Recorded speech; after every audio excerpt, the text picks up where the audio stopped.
होती है जब भगवत प्रेमी महात्माओं की पहले शरण ली जाए, पहले गुरुदेव की शरण ली जाए, तब वहां से हमारी शरणागति प्रारंभ होती है। वो हमें शरणागति करेंगे। हमारी सामर्थ्य शरणागति भी होने की नहीं है। हम वाणी से कुछ बोलते हैं, मन से कुछ सोचते हैं, क्रियाओं से कुछ करते हैं। जब मन, वचन और कर्म से यदि एक होना है तो किसी सदगुरु की शरण लो और उसके अनुसार चला जाए। प्रीतिका बंसल जी बठिंडा से। राधे राधे महाराज जी। महाराज जी, कैसे हमें पता लगेगा कि भगवत प्राप्ति होने वाली है? जब कोई कामना न रह जाए, हृदय प्रसन्नता से भरा हुआ है और प्रतिपल ऐसा लग रहा है मन अति हरस जनाव नते ही आज देखी हो परम स्नेही। जब प्रतिपल ऐसा लगे कि भगवान अभी दर्शन देंगे, आज की रात निकल गई, दिन निकल गया, रात में प्रतिपल बाट जो है दरस बिन दुखन लागे नैन। जब से तुम बिछड़े पिए प्यारे कबो न पायो चैन, दरस बिन नहीं खान पान ते भावे है, नहीं कोमल वसम सुहावे है, सब विषय लगे ते खारा है, हरि आशिक का बगजारा है। जब कुछ अच्छा ना लगे, ब्रह्मादिक के भोग सब विष सम लागत ताहि, नारायण ब्रज चंद की लगन लगी है जाए। प्रभु के दर्शन की लालसा जगते ही ब्रह्मादिक ब्रह्मलोक तक के भोगों से वैराग्य हो जाता है।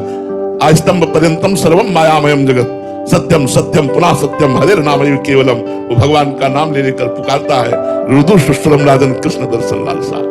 भगवान के लिए रोना, कबीरा हंसना छोड़ दे, रोने से कर प्रीति, बिन रोए किन पाइया प्रेम प्यारा मीत। हम रुदन करें एकांत में भगवान के लिए, कोई कामना न रह जाए, भोगों के सानिध्य में भोगने की इच्छा न रह जाए, मान अपमान का बोध खत्म हो जाए, निंदा स्तुति तिरस्कार प्रतिकूलता ये सब हमारे ऊपर प्रभाव न डाले तो समझ लेना बस भगवान मिलने वाले हैं। अब भगवान का आगमन हृदय परिष्कृत हो चुका है, हृदय में भगवान प्रकाशित होने वाले हैं। उज्जवल जी इटावा से। राधे राधे महाराज जी। महाराज जी, योग में एक सूत्र आता है कि जो योग होने से वृत्तियों का निरोध हो जाता है, तो क्या ऐसे ही नाम वाणी में चित्त लग? योग होने से वृत्तियों का निरोध नहीं होता, वृत्तियों का निरोध करने से योग होता है।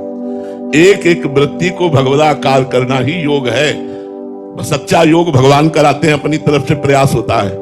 तेसाम सतत युक्तानाम भजताम प्रीति पूर्वकम ददामि बुद्धि योगम तम एन माम उपयांति थे। ये भगवान के वचन है गीता जी में। तेसाम सतत युक्तानाम, जो मेरे से युक्त होकर सतत प्रेम पूर्वक मेरा भजन करता है, मैं उसकी बुद्धि को योग प्रदान कर देता हूं। योग का तात्पर्य है चित्त की एक एक वृत्ति परमात्मा में स्थित हो जाना। एक वृत्ति भी संसार में ना जाए, वही सच्चा योगी है जो एक एक वृत्ति साम सतत युक्तानाम भजताम प्रीति पूर्वकम, प्रीति पूर्वक जो भगवान का भजन करता है, भगवान की सेवा करता है, हर समय चित्त वृत्ति भगवान में, वही तो योगी है। केवल पद्मासन में बैठना योगी थोड़ी है। वो योगी है जो आठों पैर भगवान की सेवा में लगा है, जो भगवान के नाम गुण रूप लीला धाम में चित्त की एक एक वृत्ति लगाए, वो योगी है। गोपियों से बढ़कर कौन योगी होगा? परम योगी उद्धव जी जिनकी चरण धूलि मांग रहे हैं, तो क्या गोपी पद्मासन लगाती है? नहीं, मुरारी पादार्पित चित्त वृत्ति, एक एक वृत्ति कृष्ण को अर्पित कर चुकी है। इसलिए बड़े बड़े योगी उद्धव सनकादि आदि नारद आदि सब गोपी चरण वंदना करते हैं। और गोपी एक गृहस्थ में रहते हुए, गृह कार्य करते हुए, पति पुत्रादि के बीच में भी योगी जनों द्वारा वंदित महापुरुष है। क्यों? क्योंकि एक एक वृत्ति श्री कृष्ण को अर्पित है। एक एक वृत्ति कृष्णाकार है, भगवदाकार है। ये में न जाने पर कान है कि प्राण है, प्राण भय कान में, कान भय प्राण, प्राण में कान समा गए, कान्हा प्राण ही हो गए। ये में न जाने पर कान है कि प्राण है, प्राण भय कान में, कान भय प्राण में, ये में न जाने पर कान है कि प्राण। योग का तात्पर्य है भगवदाकार वृत्ति, एक एक वृत्ति भगवान में निरंतर रमण करे, यही सच्चे योगी का स्वरूप है। सतीश श्रीवास्तव जी। राधे राधे महाराज जी। महाराज जी, आज हर कोई सुख की तलाश कर रहा है, कोई रिश्तों में, कोई पैसों में। महाराज जी, असली सुख कहाँ छिपा है? आप इतना प्रसन्न कैसे रहते हैं? सो सुख सिंधु राम अस नामा, वो सुख सिंधु, वो सुख समुद्र, उनका नाम राम है, कृष्ण है, राधा है। जब तक इनकी शरण में नहीं आओगे तब तक सुख नहीं मिलेगा। अब बच्चा, शरीर हर समय भारी पीड़ा से युक्त है, कितना कष्ट है, लेकिन कोई भी कष्ट प्रभाव नहीं। सो सुख धाम राम अस नामा, अखिल लोक दायक विश्रामा। जो आनंद सिंधु सुख राशि, सीकर तय त्रैलोक सुपासी। वो भगवान की शरणागति, भगवान के नाम में आनंद, विषयों में आनंद, रुपये में आनंद, भोगों में आनंद। सच्ची मानिए बच्चा नहीं है, सच्ची मानिए। जिनके हजारों रानियां थी, जो चक्रवर्ती सम्राट थे, जो भोगों में ही खेलते रहते थे, उन्होंने आखिरी परिणाम में यही निकाला कि मैं अतृप्त हूं। ये भोग वासना आज भी चला रही है।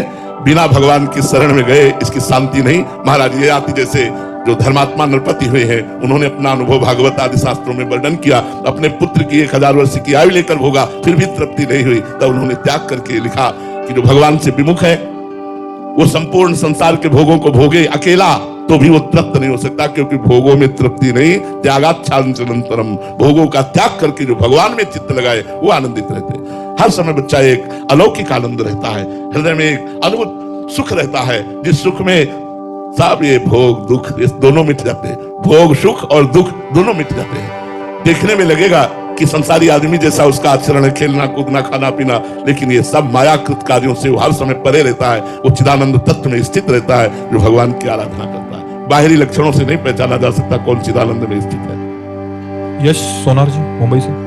राधे राधे महाराज जी। महाराज जी, आपने कृपा करके बताया था कि आसक्ति को नाम जप के द्वारा मोड़ा जा सकता है। मैं इस मार्ग पर चलने की कोशिश कर रहा हूं, लेकिन अंदर से आसक्ति बहुत जलन देती है और मन बहुत व्याकुल हो जाता है। उसके साथ मन में ये प्रश्न उठता है कि जब सब में भगवान ही विराजमान है, तो फिर जगत के प्राणियों में आसक्ति बंधन का कारण कैसे हो सकती है? नहीं, पहले सिद्धांत को समझो।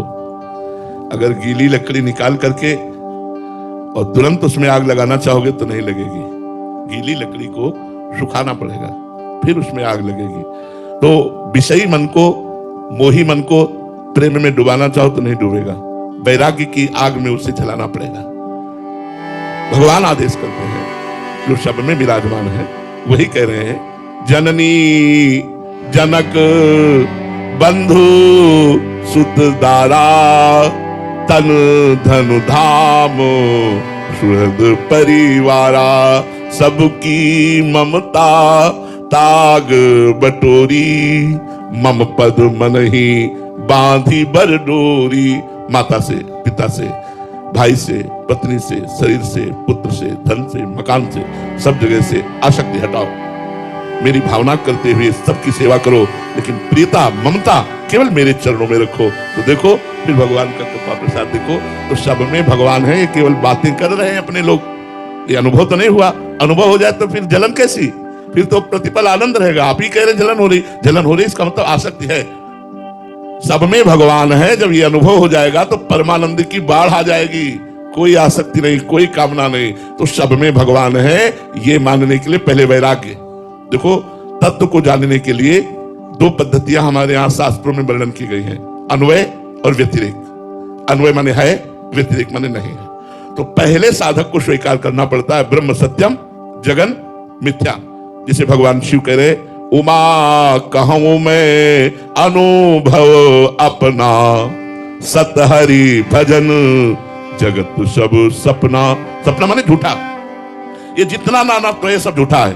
ब्रह्म सत्यम जगन मिथ्या। पहले उपासक को यहां से चलना होगा, और जब वो ऊंचाई पर पहुंचता है तो सर्वम खलमिदम ब्रह्म ने नानास्ति किंचन, सब कुछ वही राम है, वही ब्रह्म है, उसके सिवा कोई है नहीं। ये बात तब आएगी जब सिद्धावस्था आएगी। साधक अवस्था में हमको भावना करनी है और राग से बचना है, आसक्ति से बचना है। भावना तो सब में भगवान की करनी है, पर हमें आसक्त कहीं नहीं होना।